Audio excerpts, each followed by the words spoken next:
We've made significant progress in HIV care, but we're still dealing with the repercussions of the stigma that you mentioned of the 1980s. When anyone donates blood, tell us about the process.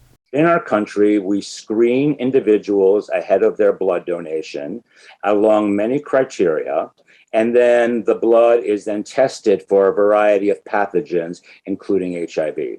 So the screening process asks if you are a man, if you've had sex with another man in the last 3 months. And if you have had sex with a man in the last 3 months, you are disqualified from being able to donate blood because you are considered a high-risk individual who might be exposed to HIV. So the truth of the matter is, this is perhaps an anachronistic, stigmatized leftover from the 1980s, because ultimately, blood donation organizations, hospitals, community-based organizations, the Red Cross, are testing the blood. They're testing the blood for a variety of pathogens. So I'm still very, very troubled by the fact that we're rejecting a segment of the population from giving blood when we have the tools to actually test the blood and determine whether it's infectious. Yeah, and look, the big underlying problem is we have a blood shortage. People are actually dying because we cannot get them blood. We need as much blood as we can get.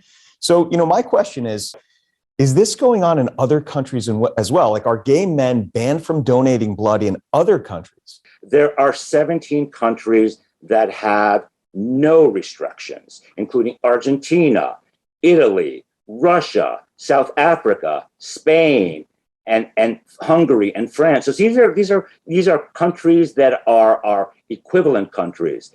But there are countries that impose lifelong bans on gay and bisexual men, including Croatia and Malaysia and Slovenia. So it's a mixed bag. But certainly the countries that are most aligned with our values, with our economic system, they're taking blood from gay and bisexual men. Now, remember, the FDA changed the window from 6 months to 3 months only a couple of years ago. It's time to move it now and get it completely off the books, because it's not helping our country, especially right now when we have a blood shortage. Well, that's the big point, and we're on the same page here. We are experiencing a major blood shortage here in the United States. A couple of reasons for that.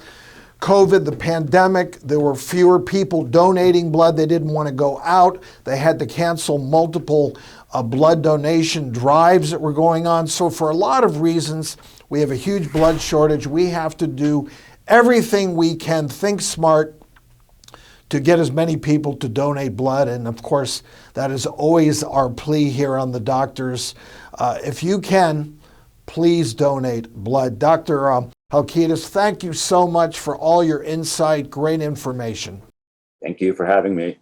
Our pleasure. All right, if this conversation has struck a nerve with you at home like it has us, reach out to your state representatives in Congress to tell them you support lifting the restrictions that are now in place that we agree just do not make sense scientifically.